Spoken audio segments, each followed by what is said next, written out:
Okay, this is mass number. A is equal to number of neutrons plus number of protons. ठीक है?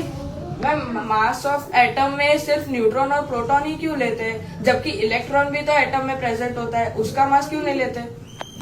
Mass of proton जो है, एक proton का जो मास होता है वो मास ऑफ 1837 इलेक्ट्रॉन्स के बराबर होता है, और मास ऑफ न्यूट्रॉन जो है वो मास ऑफ 1839 इलेक्ट्रॉन्स के बराबर होता है। तो आप देखो कि एक प्रोटॉन इतने सारे इलेक्ट्रॉन्स के बराबर और एक न्यूट्रॉन इतने सारे इलेक्ट्रॉन्स के बराबर, तो इन दोनों का मास लगभग सेम है, इसलिए हम इन दोनों को इंक्लूड कर लेते हैं। लेकिन क्योंकि इलेक्ट्रॉन का मास बहुत छोटा है, इसीलिए हम उसे नेग्लेक्ट कर देते हैं।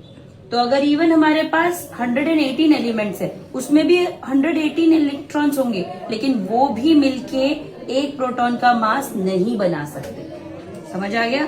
ओह, क्योंकि इलेक्ट्रॉन का मास बहुत कम होता है, इसलिए हम मास ऑफ एटम में सिर्फ प्रोटॉन प्लस न्यूट्रॉन का ही मास लेते हैं। परफेक्ट।